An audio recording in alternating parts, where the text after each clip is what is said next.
Have you ever looked around at the people in your life, your friends, your neighbors, maybe even your own reflection, and wondered, why do some people seem to shrink with age while others stay strong, sharp, and full of life?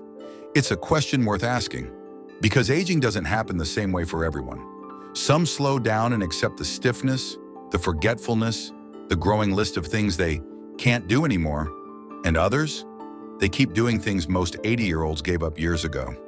This video is for the second group, or the group that wants to get back there.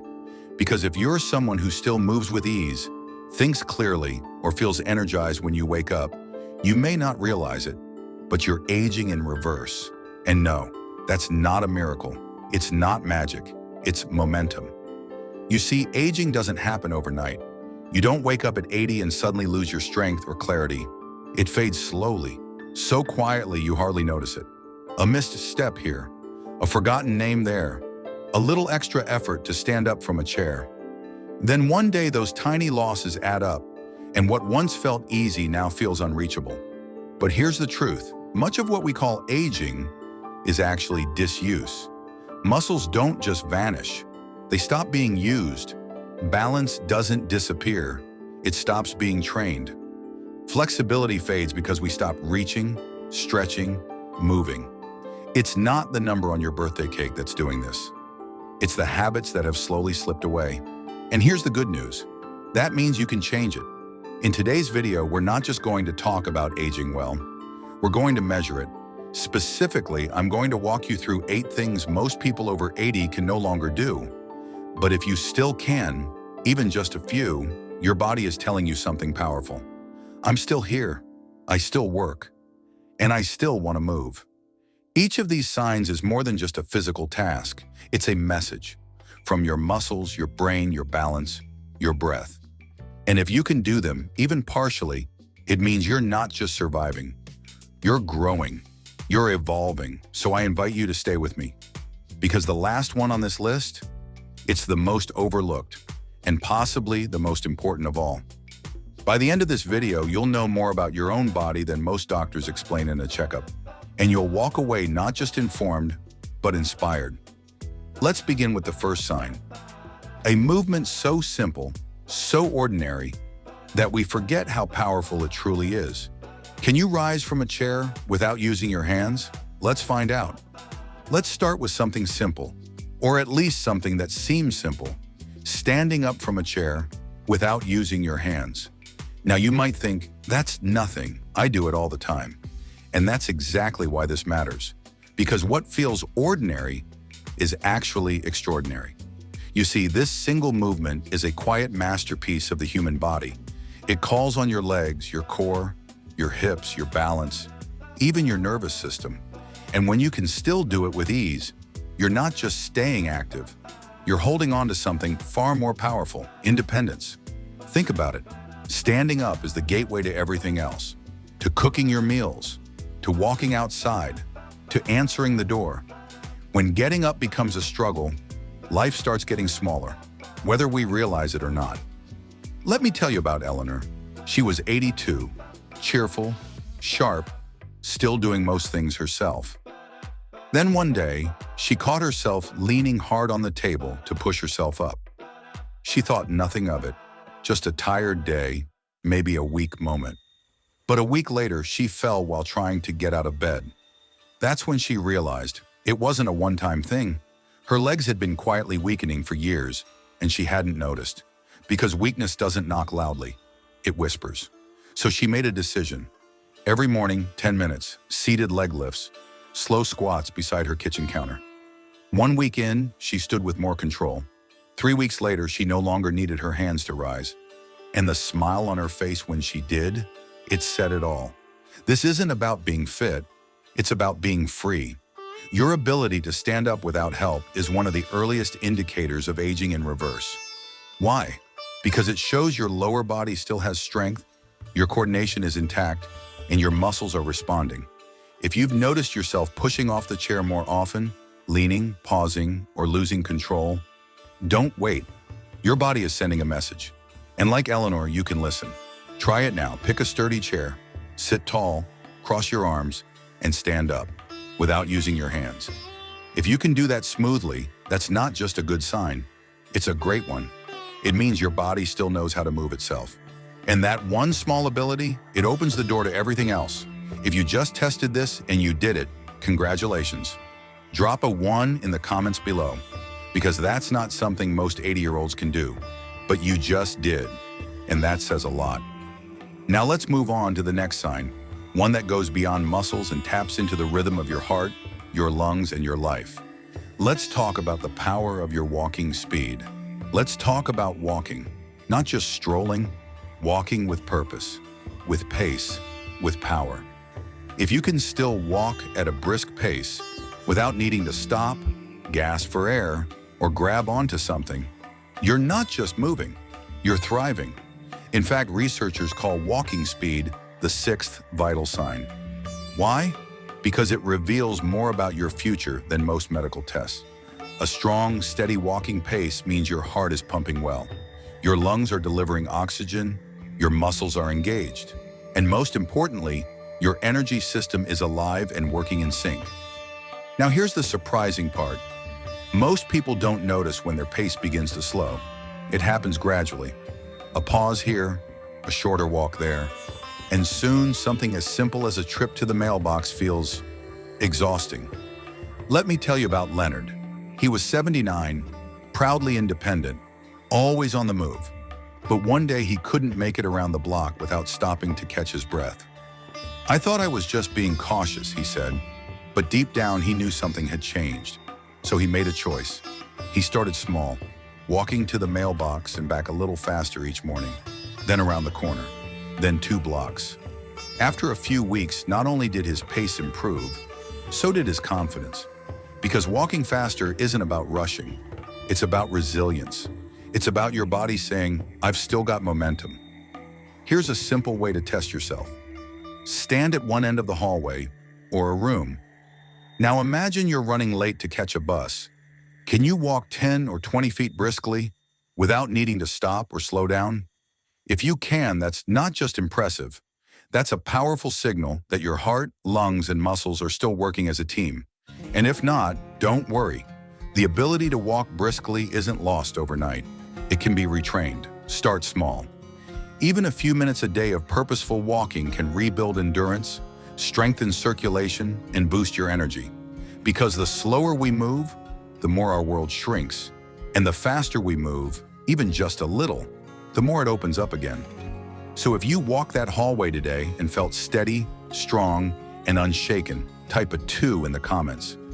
Let others know you're still moving through life with strength. And if you're not quite there yet, don't be discouraged. This isn't a pass-fail test, it's a moment of awareness. And with awareness comes possibility. Now let's take this momentum and shift our focus to something that often goes unnoticed, until it's gone. Balance. Can you stay steady on one foot? Let's find out. Now let's talk about something we often take for granted. Until the moment it's gone. Balance.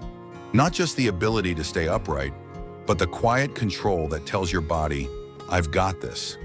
If you can still stand on one foot for 10 seconds or more, you may not realize it, but you're defying one of aging's most common and dangerous declines.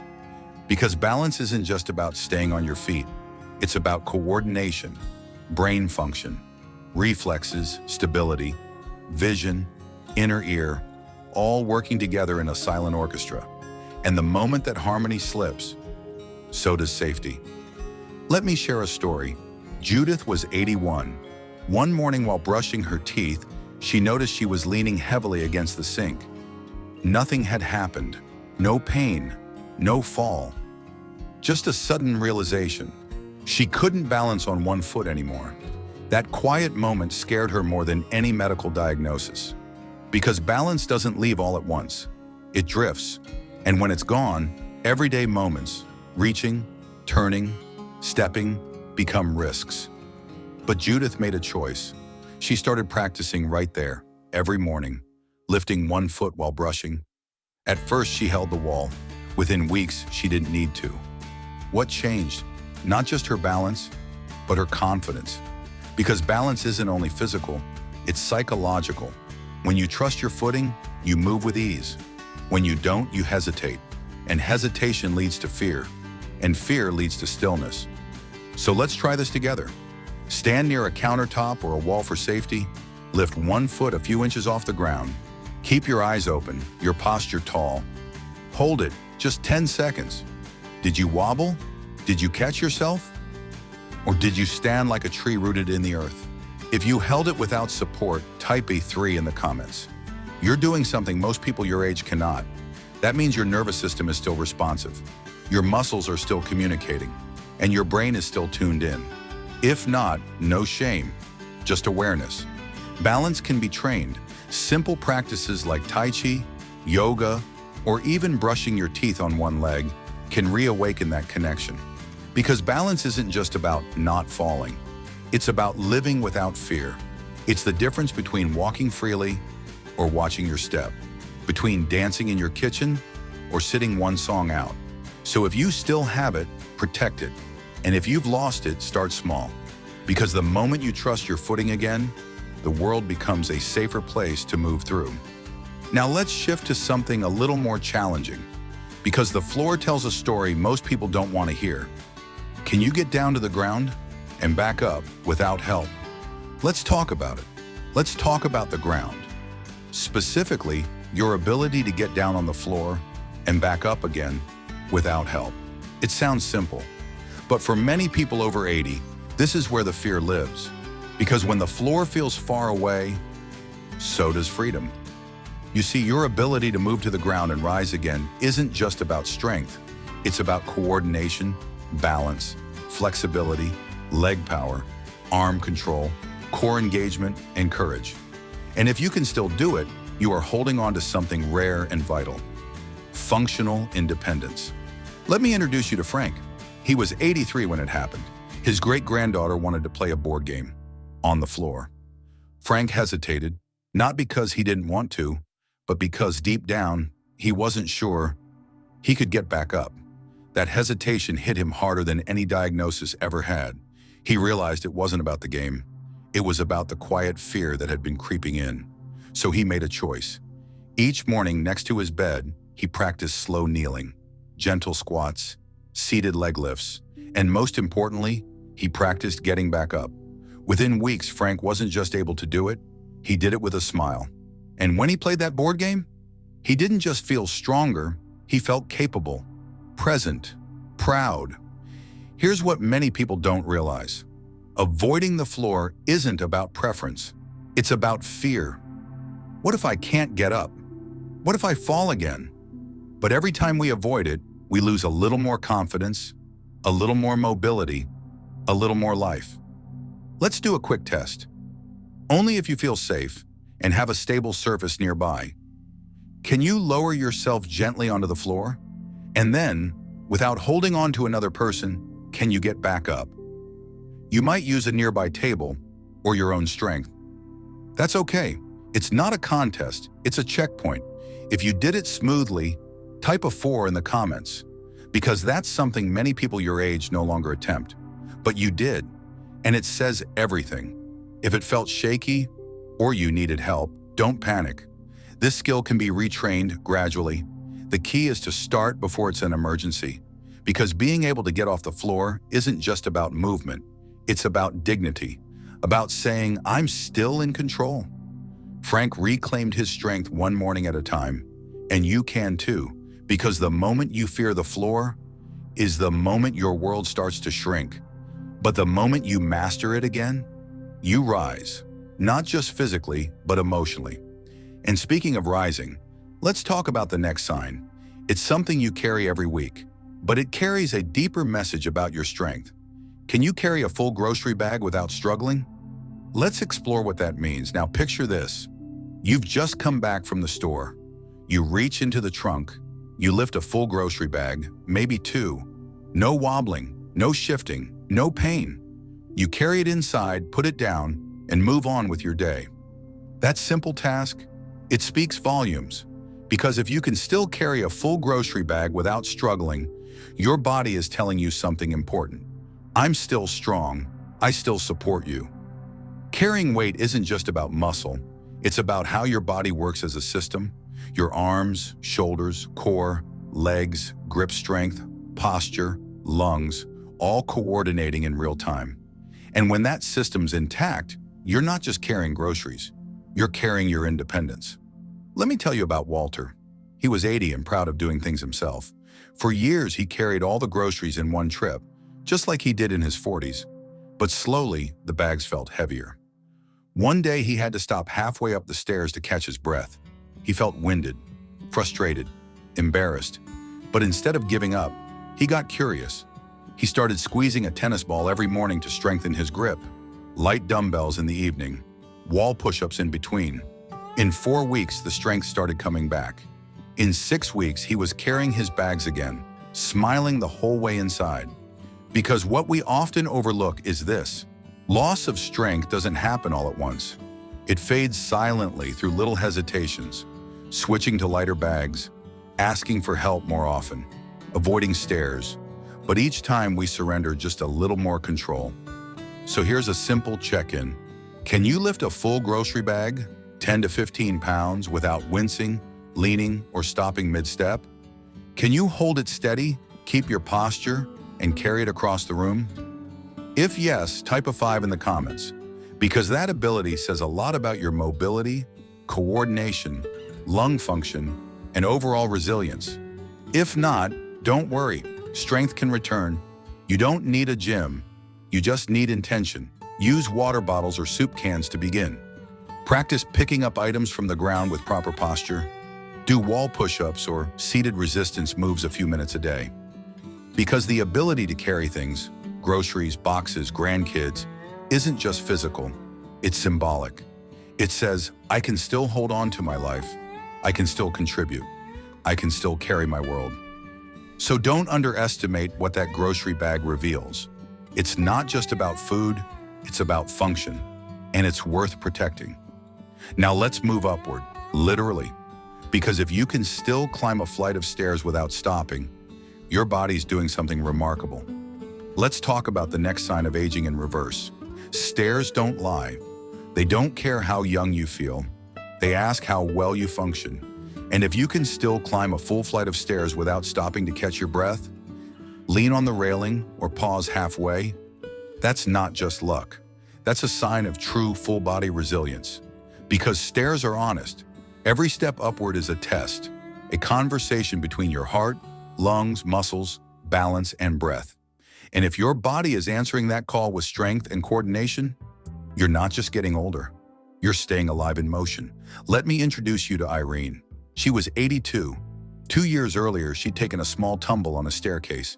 Nothing serious, but ever since, she'd avoided them. Elevators became her new normal, until she visited her daughter, whose only bathroom was up a flight of stairs. She tried, but by the 3rd step, she had to stop. Breathing hard, knees trembling. She felt embarrassed, and more than that, she felt disconnected from a version of herself she used to trust. That night, she didn't dwell on the defeat. She made a plan. She started small. 3 stairs a day, gripping the railing, then 5, then a full flight. She added simple breathing exercises. Inhalation for 4 steps, exhalation for 4 more. And within a month, Irene didn't just climb the stairs, she owned them. Because stairs aren't just architecture, they're opportunity. They test your cardiovascular strength, leg power, coordination, and energy output. Doctors even use stair climbing as a predictor of heart and lung health. If you can ascend 10 to 12 steps without stopping, it often means your circulation is strong, oxygen flow is efficient, and muscular endurance is intact. So here's your moment. Choose a safe set of stairs. Walk up at a steady pace. No rush, but no rest. Did you make it to the top without grabbing the rail or gasping for air? If yes, type 6 in the comments. Because that one small flight means your systems are still firing in harmony. If not, let this be your baseline. Start with a few steps daily. Stretch your calves, strengthen your legs, train your breath. Because this isn't about conquering Everest. It's about reclaiming everyday elevations. Your porch, your bedroom, a friend's front door. Every step you climb is a quiet act of defiance. It says, I'm not done going up. So don't let stairs become barriers. Let them become milestones. Now let's pivot from the body to the mind, because the next sign of aging in reverse isn't something you see, it's something you remember. Let's talk about memory and why your ability to recall recent events may be your brain's way of saying, I'm still sharp. Memory is more than information. It's identity. It's how you track time, how you hold on to people, how you stay connected to who you are. So if you can still clearly remember what you had for dinner last night, what your friend told you earlier this week, or the story your grandchild shared on the phone, you are doing something far more powerful than you think. Because while many assume that memory loss is just part of getting older, that's only partially true. Yes, occasional forgetfulness happens to everyone. But when your memory remains clear, sharp, and consistent, that's a sign your brain is still running strong. Not just functioning, but flourishing. Let me tell you about Howard. He was 84, soft-spoken but razor-sharp. He remembered birthdays, addresses from 50 years ago, and every punchline to every joke. When people asked him how, he smiled and said, I stay curious. I read, I talk, I never stop learning. Howard didn't treat his brain like something fading. He treated it like a muscle. And just like muscles, the brain responds to use. Here's what good memory actually signals. Healthy blood flow to the brain, strong connections between neurons, an engaged nervous system, mental presence. And it's not just about names or dates, it's about your ability to follow conversations, solve problems, stay oriented, and respond quickly. So here's a quick check. Can you remember what you had for dinner last night? Who you spoke to yesterday? What someone shared with you earlier this week? If the answer is yes, type 7 in the comments. That's your brain saying, I'm still here, I'm still listening. If not, don't panic. Memory, like muscle, can be rebuilt with gentle challenge and daily attention. Start with simple actions. Read something new every day. Call a friend and tell them something you just learned. Play memory games or puzzles. Tell stories from your life. Write in a journal each night and never underestimate the power of social connection. Conversation, real, thoughtful conversation, is one of the most effective brain exercises we have. Because memory isn't just mental, it's emotional. It holds the meaning behind your days. When your memory is intact, your sense of self stays intact too.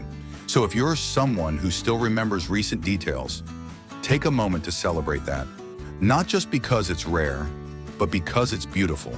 And if you've noticed yourself forgetting more than usual, take heart. Your brain isn't broken.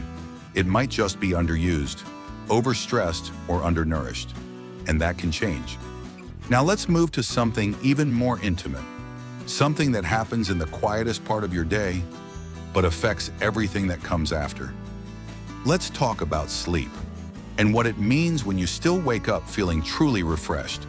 There's something deeply sacred about the first breath you take in the morning. The light filters in, you open your eyes, and if you feel clear, steady, and energized, before the coffee, before the news, then your body is giving you one of the most powerful messages of all. I'm still healing. Because waking up refreshed isn't just luck, it's biology. It means your body is doing exactly what it was designed to do. Repair, recharge, and reset. And if you're over 80 and still rising each day feeling ready, even if it's gentle readiness, that is a rare and meaningful sign of deep internal health. Let's talk about Ruth. She was 86, still sharp, still active, but lately she'd been feeling foggy by breakfast. She'd started napping more during the day. Her mood dipped. Nothing was wrong on paper. Every test came back fine. But her sleep, it had slowly unraveled. So she made a change, not with pills, but with rhythm. She dimmed the lights an hour before bed, stopped watching TV after dinner, opened the curtains in the morning to let the sun greet her face. No dramatic overhauls, just gentle signals to her brain that it was safe to rest. Within 2 weeks, everything shifted. She slept deeper, woke up clearer, and her energy, her joy, returned. Because sleep is more than rest. It's when your cells repair, when your brain clears waste, when your heart resets its rhythm, when your immune system reloads. In fact, poor sleep is linked to faster aging, increasing risk for heart disease, memory loss, falls, and even depression. But good sleep, it slows the clock, it protects your body, and it revives your spirit. So how do you know if your sleep is still serving you? Ask yourself, do you fall asleep within 20 to 30 minutes? Do you stay asleep most of the night? Do you wake up without feeling groggy or disoriented? Do you feel steady and mentally clear within the first hour of the day? If so, type 8 in the comments, because you're doing something that many people your age struggle to achieve. And if not, don't be discouraged. Sleep patterns can be gently rewired. Start with a consistent bedtime and wake-up time, reducing screens at night, calming rituals, warm tea, reading, soft music, morning light exposure to regulate your natural rhythm. Your body still wants to heal. You just have to give it the invitation. So the next time you wake up feeling refreshed, pause and give thanks. Not just for the rest, but for the restoration. Because every good night's sleep is your body's quiet promise that it's still in your corner. Now that we've walked through all 8 signs, let's take a moment to reflect. Because if you saw yourself in even a few of them, you're not just aging, you're evolving. Let's take a breath. Because what we've just walked through together, those 8 signs, they weren't just checkboxes, they were reflections. Moments that ask, how deeply are you still living in this body? How present is your spirit in your every step? Let's go over them one more time. You're aging in reverse if 1. You can rise from a chair without using your hands. 2. You can walk briskly without getting winded. 3. You can balance on one foot for 10 seconds or more. 4. You can get down to the floor and back up on your own. 5. You can carry a full grocery bag without struggling. 6. You can climb a flight of stairs without stopping. 7. You can remember recent conversations and events clearly. 8. You wake up feeling refreshed and ready for the day. Each of these is a whisper from your body, a quiet but powerful reminder that you're still strong, still capable, still in motion. Aging doesn't have to mean shrinking. It doesn't have to mean surrender. Sometimes it simply means rising again, a little wiser, a little slower maybe, but with more clarity than ever before. If you recognize yourself in even just a few of these signs, I hope you feel proud, because what you're doing isn't ordinary. It's not normal by society's standards. It's exceptional. You are living proof that it's possible to keep moving, thinking, lifting, balancing, remembering, and yes, becoming, long after the world expects you to slow down. And even if you found some areas where you've slipped a little, take heart, because now you know. And knowing is the beginning of reclaiming. Strength can return, memory can sharpen, energy can rise, purpose can be reignited. All it takes is a single small step, one intentional act, one breath of belief. So here's my gentle invitation to you. In the comments below, tell me, which of these signs surprised you the most? Which one will you work on this week? Your story might be the very spark someone else needs to start their own. And if this video spoke to you, if it reminded you of your resilience, or helped you see yourself with a little more pride, please like, subscribe, and share this with someone you care about. Because aging doesn't come with a manual, but we don't have to walk this chapter alone. Here we're building something deeper than information. We're building a community of strength, dignity, and wisdom. Thank you for spending this time with me. And before you go, I want you to remember this. You are not fading. You are not done. You are not too late. You are still becoming. And every day, every walk, every word, every breath is proof that the story isn't over. It's just getting richer.